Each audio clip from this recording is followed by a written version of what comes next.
Assalamualaikum warahmatullahi wabarakatuh. Apa kabar pemirsa di rumah? Baik, ketemu lagi bersama saya Carolina Sution dalam program Kisah Inspiratif PJTV.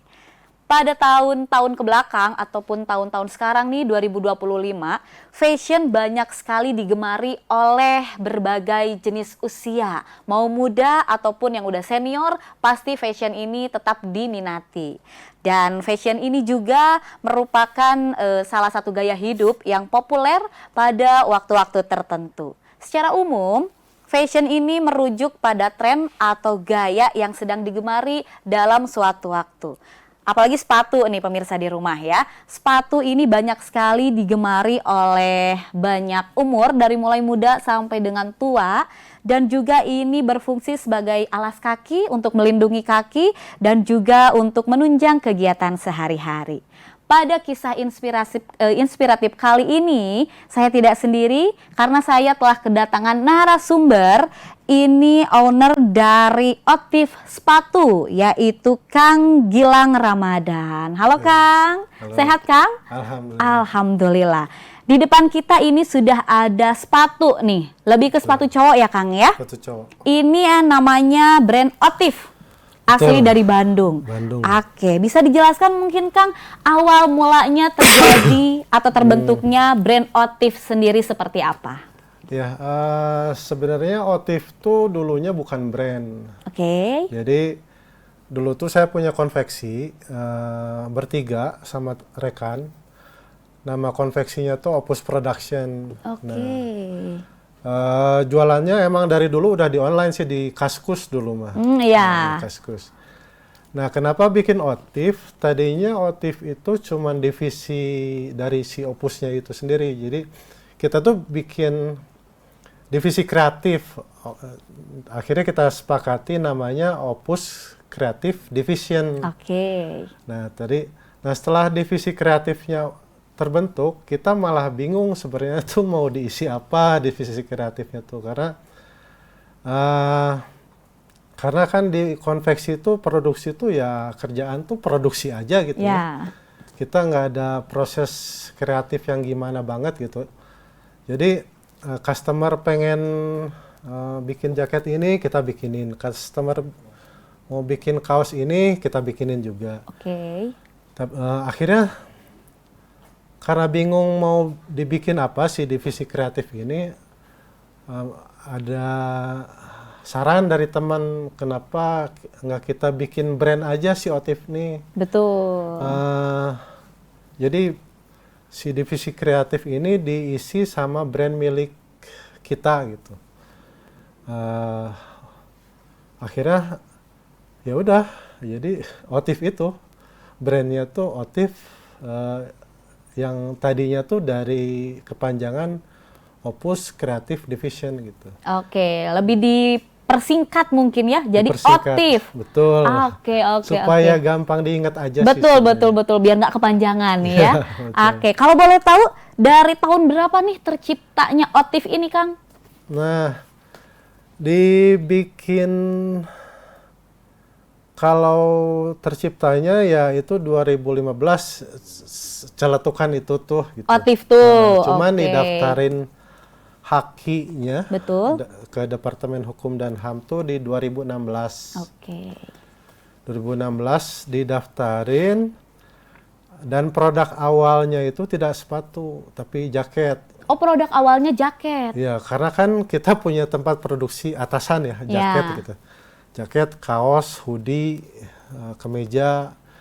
Jadi kenapa enggak yang bisa kita produksi aja gitu. Betul. Akhirnya bikin jaket dan memang ketika pertama kali launching itu online.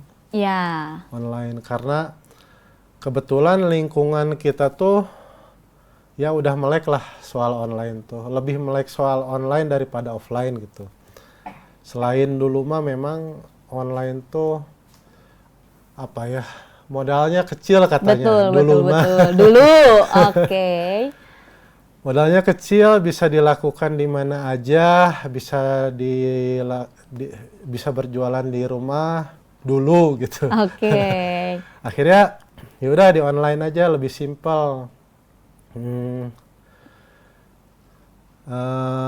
dulu tuh langsung di website tapi milik sendiri. Website milik sendiri. Betul. Oke.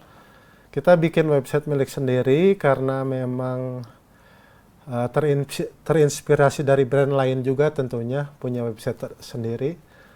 Dan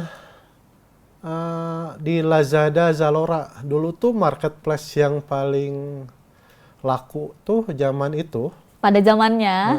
Lazada sebenarnya. Oke. Lazada. Nah, kita ikut ke situ karena disaranin temen yang udah masuk duluan. Jadi ada 3 channel dulu tuh. Website, Lazada, Zalora, sama WhatsApp lah. WhatsApp udah ada ya. BBM mungkin ya dulu. BBM mungkin ya. Iya. Saya lupa. Iya betul. Lupa lah. Kalau nggak salah udah ada sih 2016 tuh. Oke, tapi sudah. lupa lagi sih. Iya, lupa ingat ya Kang ya, karena udah lumayan 2015 ya. Baik. Nah, udah lama lah si Otif ini. Cuman baru mulai di sepatu tuh sebenarnya di 2016-an. Oke. Dan baru serius banget tuh di 2017. Jadi 2015-2016 tuh masih campur lah produknya, jaket juga, sepatu juga.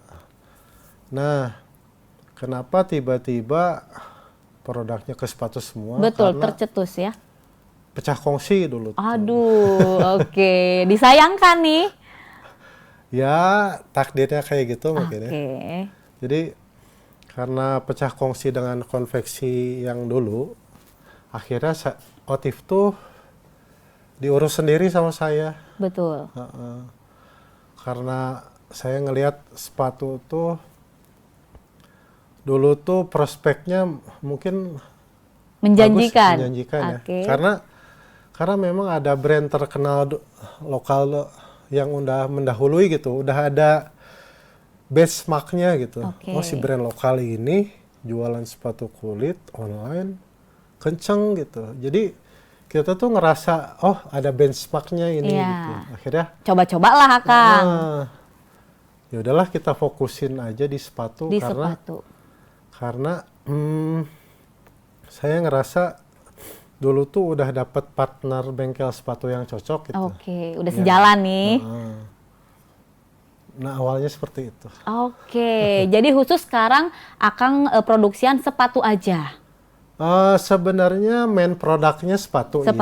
Tapi yang lain? Kita juga sebenarnya kita mulai coba bikin sendal juga, bikin dompet juga, yang kayak gitu kita coba sih. Siap. Lagi berjalan juga itu Kang? Lagi berjalan. Ini sepatu-sepatunya semuanya kulit kah Kang yang ada di Otif? Kalau dulu tuh sebelum pandemi produk kita tuh kulit asli semua. Oke. Malah sampai 2023 bahkan masih kulit asli semua. Cuman karena gimana ya? Ya kita ikutin pasar juga, kita ikutin juga peminatnya, terus alur produksinya, segala macam. Akhirnya kita bikin sepatu kulit sintetis juga sih. Tapi yang kulit asli ada tetap? Tetap ada. Oke. Dari tahun 2015 ya Kang ya, maaf tadi 2015, 2016 Akang berwirausaha. Pasti ada tantangan dong. Boleh dijelaskan mungkin untuk pemirsa di rumah tantangan terberatnya bagi Akang apa nih? Tantangan terberat ya. Kalau pandemi sebenarnya tantangan ya, walaupun bukan terberat sebenarnya karena pandemi itu justru online tuh naik tajam bisa sampai 90%. Cuman produknya harus sesuai gitu. Kalau produk sepatu kulit kayak gini memang waktu pandemi itu berat ya. Karena kan banyak yang WFH yang kerja di rumah. Jadi sepatu nggak terpakai nih kesannya ya Kang? Iya, jadi jarang orang pakai sepatu kulit apalagi gitu ya. Ketika pandemi mereka tuh lebih ke casual, santai.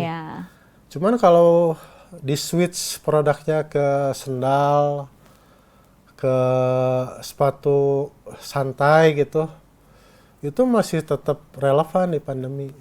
Nah, kalau menurut saya pribadi gitu ya, tantangan terbesar tuh justru teknologi. Oke, dari teknologinya.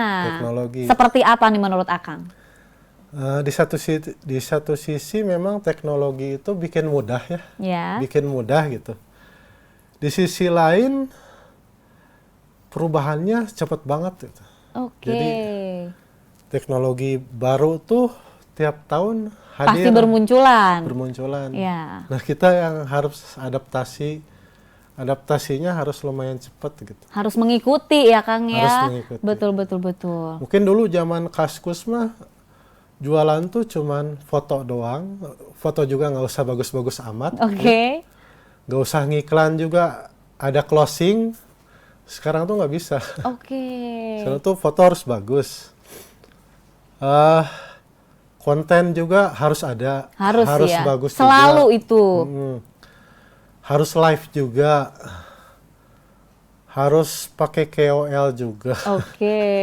Agak lumayan nih Kang ya. Harus iklan juga. Betul. Lumayan lah berat. Untuk tahun ini. Ya bukan untuk tahun ini sih sebenarnya. Ke belakang pun. Kedepannya juga pasti makin berat. Nah, tinggal yang dibutuhin tuh memang